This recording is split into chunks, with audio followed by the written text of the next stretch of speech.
My name is Jeff Parshley. I'm the co-founder of the NOH8 Campaign. Hi, my name is Adam Bouska, and I'm also co-founder of the NOH8 Campaign and photographer, and you're watching MIPtalk.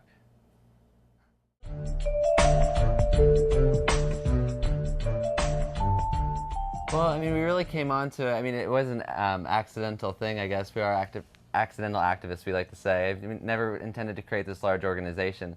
But initially, after the passage of Proposition 8, we took part in these rallies, and we felt a need to take this message further. And Jeff wanted to speak out, and being a photographer, that's kind of how I speak out. So we made this image for his social networks, and although it's a silent protest, it's visually loud. There's a message in the photo.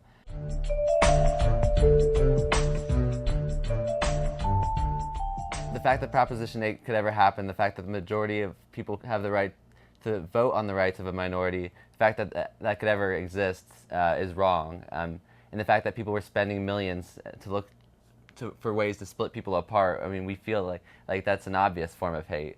But it goes further than that. In America, you can still be fired in the majority of the workplaces for just being gay. There's still don't ask, don't tell. There's a lot of issues. So hate goes a long way in America still. We pretty much feel that any form of discrimination is a form of hate. And that's why we feel the importance of using that word, because we feel like it's discrimination. When a majority is voting on the rights of a minority, it's discrimination against a certain group of people.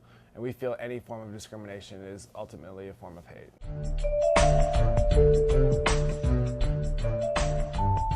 I definitely think Proposition 8 will be overturned, but we're kind of looking beyond that, because essentially if something like that can happen in California, it can happen anywhere. And essentially if one person's rights are at risk, everyone's rights are at risk. So we have to kind of take that idea and go around preventing that and raising awareness to that issue. And Prop 8, is a California initiative, is a California proposition. It's based in California.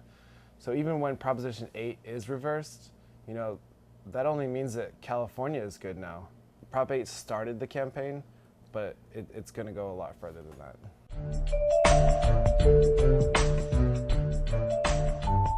When the federal courts rule, Proposition 8 and DOMA as unconstitutional, that would be that's a huge step for everybody, just because, something that's unconstitutional in one state, by them ruling it, it's now unconstitutional in every state. So it'll make it more difficult for, the people to put stuff like that back on the ballot.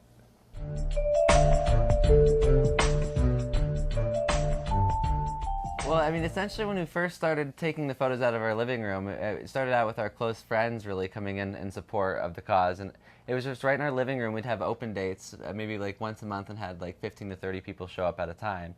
But then we started host these larger open dates, and I think one of our first celebrities was like Kristen Cavallari, and then some of her friends would get involved. I mean, you never know. Like, everyone has their own fan base and their own network of people that will see this photo, and especially with the way we were doing it through Facebook and Twitter, it just made it kind of grow exponentially, and it was an easy way for everyone to kind of get involved in their own respect.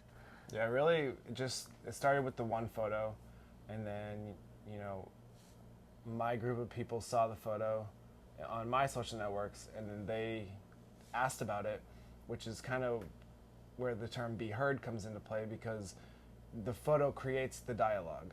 So although you're not saying anything to spark a conversation with somebody, you're using this photo that's going to create dialogue, that's going to have somebody say, what's this for? Why do you have duct tape on your face? What's that mean? What's no hate mean? So that's what we mean by "be heard," is like, take the photo and use this platform that we're giving you to speak out and educate people. And it just kind of happened that way, that, my friends saw it, then they wanted a photo. And then their friends saw it, and they wanted a photo. So it exponentially grew that way. And it's the same with celebrities. One celebrity comes in, they have friends that are celebrities. They see the photo. It happens in their circles too. They're just different people, So it's just like the wave effect of it rippling out through the water.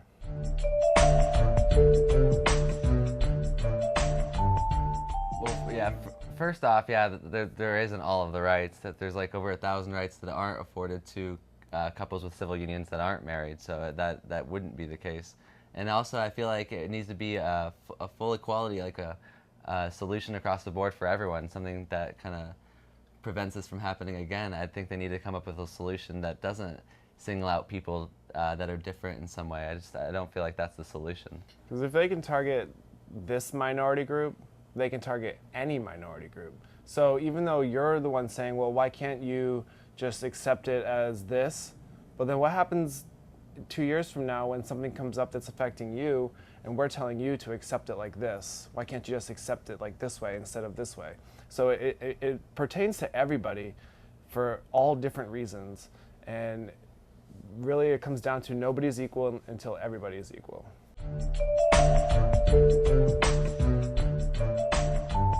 I mean, I think we definitely hope to take this campaign from city to city and kind of lend the message of raising awareness and kind of getting people to be more proactive. We hope to grow this organization in that respect and hope to influence people and have them demand full equality and have them speak out for their rights, because essentially this happened 2 years ago and it still exists here in California. So I still feel like not enough is being done. So I feel like even 20 years ago, we wouldn't be able to have the opportunity or the honor to be doing what we are doing today without possibly being killed or being threatened on the streets for doing something like this. So I think we need to take advantage of the fact that we can be doing this and take advantage of the fact that we have these rights now and push for full equality and push for all of our rights. And if nothing else, I know when I was a kid growing up, nobody ever encouraged me to go vote or got me excited about voting. And I feel like with what we're doing, our organization is literally including everybody that wants to be a part of it. We're allowing them to be a part of the campaign, and they have a special part in the campaign, like their one photo of however many. But it also encourages them to become an activist. Maybe they weren't before, but they saw the photo, they realized the issue, then they want to do the photo. But now it extends past that as to putting the photo up, talking about the photo. Then you're committed to the campaign and to equality, that when something does come up, they're going to go out and vote, because the younger kids are the future for our generation. Like they're going to be running this country soon, and to get them all excited about voting, knowing that their one voice makes a difference, I think is kind of a big deal.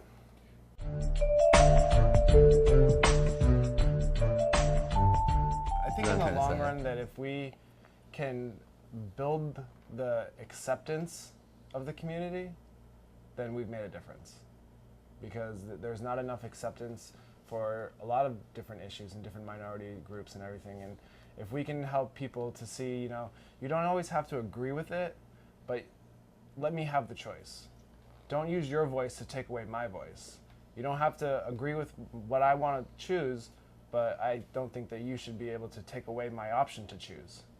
So I think that as long as the acceptance is growing and people are becoming more aware, and technically if every photo changes one mind, then we've already changed almost 5,000 minds. That's kind of a big deal. Yeah, and while there's been a lot of progress, I mean, there's still a long way to go, because like we said, like Don't Ask, Don't Tell still exists. You can still be fired in the majority of states for just being gay. And even though the President of the United States doesn't support full marriage equality for same-sex marriages. So, I mean, I think, him being the commander-in-chief of our army and Don't Ask, Don't Tell still existing, there's a lot of problems still in the politics in this nation. So there's a long way to go.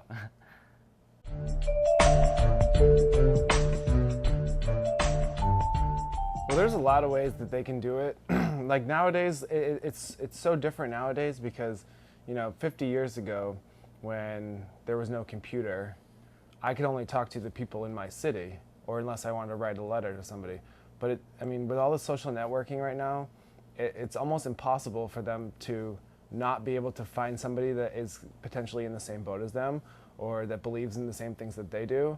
And if they feel trapped within their city and that they don't feel like they can talk to people within their city, there's other outlets that they can reach out to people in their social networking sites, or on Facebook or Twitter, or guidance counselors at school.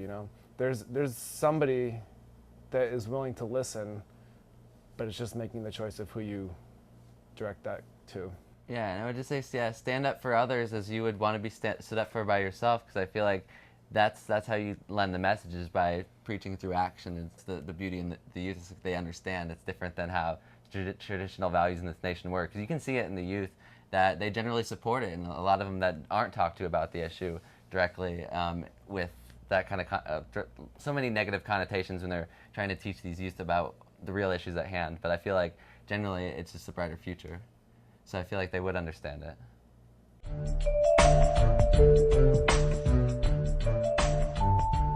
I feel like, I feel like the difference is the passion involved.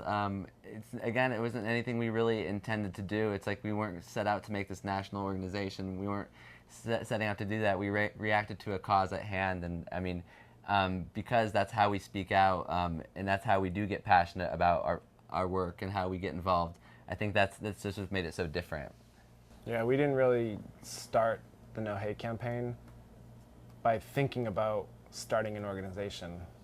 It started with we just wanted one photo to protest a decision that was made in California that I felt was wrong, and it just grew into the organization. We had all these people's attention that we wanted to take what we had from them listening and to send out a message, and that's ultimately it was born after it was born, if that makes any sense. Yeah, and now with all these people watching us, it's kind of like this responsibility with all these stories coming through that we have to lend this message and take this message and put it out there and let these voices be heard, essentially.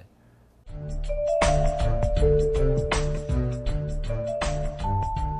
feel like Glisten is a great one that speaks. They run the Day of Silence, and it's kind of like the same idea about those who are, being silent, but still being a very empowering message. I feel like they kind of tie in that same kind of imagery and messaging with their annual event, Day of Silence. It's a great organization. And I always try to say as much as I can, if there's 100 small organizations that are all fighting for the same thing, then we're going to have the ultimate thing right here where 100 different things are going into it, little pieces going into this big pie. But if we could take 100 small organizations and all link together and all work together, it's one big message all at one time. And I think it'd be more powerful if every organization that was fighting for equality would work together instead of, well, this is what I want to do and I'm going to do this better than you're going to do it. But, all come together, use our resources together and have one, I usually say, united we stand, divided we fall. So if all these organizations come together, I think that we would have a much, much bigger impact.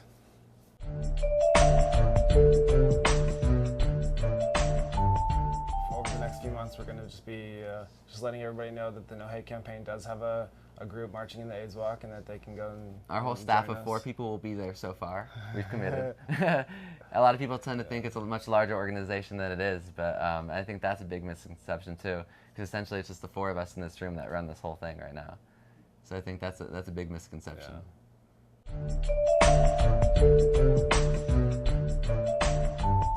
A lot of people that are running these organizations do believe in marriage equality, and we've had a lot of them reach out to us and say, I want the board of GLAAD to come and do a photo.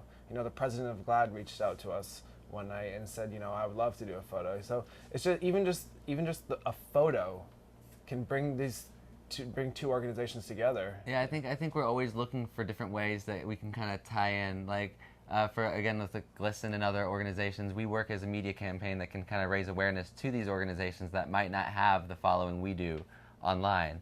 And also things like AIDS Walk, why it might not be directly pertinent to Prop 8. I think it's still an important issue for people that are a part of our campaign. So we started a group, and now we already have like 23 people that are going to march with us, so we can support 2 causes at once. So I think a lot of the times we can reach out to organizations and find different ways we can tie in, but we can all work together for sure.